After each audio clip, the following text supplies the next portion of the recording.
En triathlon, le cyclisme, c'est une partie importante. Ça représente à peu près la moitié du temps du triathlon total. Donc voilà, c'est une partie où il faut se consacrer pleinement à l'entraînement. Personnellement, c'est mon point fort. Ça permet de créer de vraies différences. Donc c'est pour cela que je vous conseille de vraiment vous entraîner et de tout mettre en place pour être le plus fort possible. La performance cycliste du triathlète, elle dépend en très grande partie de sa capacité à développer une puissance tout au long de l'effort et également à pouvoir diminuer les résistances à l'avancement également durant le même effort.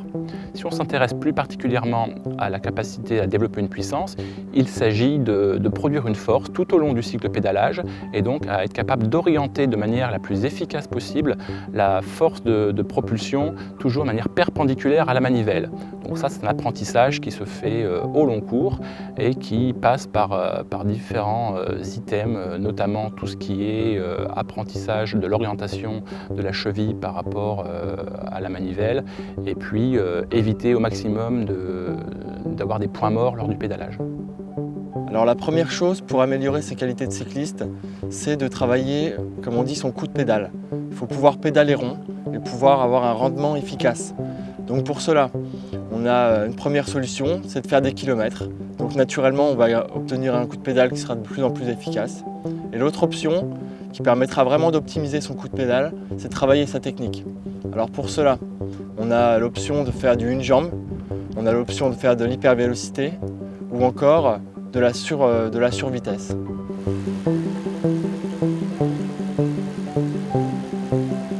Deuxième élément important, on va s'attacher à développer sa capacité aérobie. Donc pour ça, on parle de nombreuses heures d'entraînement, entre 50 et 70% de sa FC max. On est sur un rythme qui est quand même de sénateur. Ça permet de ne pas trop puiser dans les réserves énergétiques. Néanmoins, c'est un rythme très intéressant puisqu'on va pouvoir développer sa cylindrée. C'est donc un point important et qui servira pour les deux autres disciplines. Je préconise un entraînement à haute intensité, mais de manière ponctuelle. C'est-à-dire qu'on va travailler de la PMA, la puissance aérobie, une fois par semaine, voire vraiment 2 fois grand maximum. C'est des séances qui sont éprouvantes. Il faut vraiment penser à récupérer entre chaque séance. Pour se rendre compte de l'intensité de l'effort, puisqu'on est souvent en bosse ou en descente où il y a du vent, le mieux c'est d'avoir un capteur de puissance. On pourra vraiment mesurer l'intensité de ces exercices et ça nous permettra d'avoir un travail qui sera optimal. Une séance type pour développer ma PMA, ça serait une série de 5 fois 1-1 enchaînée avec une série de 8 fois 30-30. Ça permet vraiment des intervalles différents, mais avec le capteur de puissance, on va vraiment essayer de rester à 480 watts pour moi. Après, à chacun de trouver sa puissance. Un entraînement clé dans ma préparation, c'est le développement du premier seuil. On parle de seuil aérobie.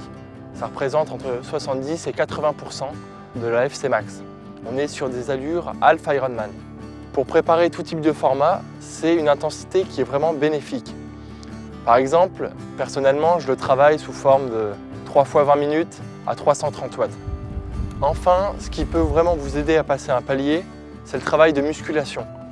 Le travail de force maximale vous permettra de moins dégrader vos fibres musculaires. Ainsi, vous serez plus efficace sur la fin de l'épreuve. Autre effet bénéfique de la musculation, cela vous permettra de prévenir les blessures. Cet hiver, pendant la période de préparation, j'ai effectué 2 séances par semaine de force max. Je suis passé sur la période de compétition à 1 séance par semaine pour entretenir. Les effets sont vraiment bénéfiques. Je me suis rendu compte que finalement ça prenait pas beaucoup de temps pour avoir un gain qui était optimal. Donc je vous le recommande fortement. Le choix du terrain est primordial pour faire une série. On parle de travail sur le plat ou de travail en côte. En côte, ça sera plus simple de monter dans les tours. Donc on sera sur des fréquences cardiaques très élevées. Le coup de pédale est différent. Et sur le plat, on est sur un travail aussi intéressant puisqu'on est en position aérodynamique. Cela ressemble souvent à des parcours qu'on retrouve sur Ironman ou demi-Ironman. On est sur des résistances à l'avancement qui sont différentes, une position différente, un coup de pédale différent. Donc voilà, on s'attardera avant de partir sur un entraînement à choisir le terrain qui nous permettra de progresser pour l'échéance à venir. Pour conclure, je dirais que le problème principal du cycliste, c'est de ne pas mesurer son entraînement. Il va partir un petit peu dans tous les sens. Donc le top, c'est de pouvoir séparer, d'une part, faire des entraînements lents, longs, qui permettront de développer la caisse, et d'un autre côté, de pouvoir faire des séries avec le travail de la PMA, du seuil aérobie, et si on peut rajouter la musculation, c'est le top.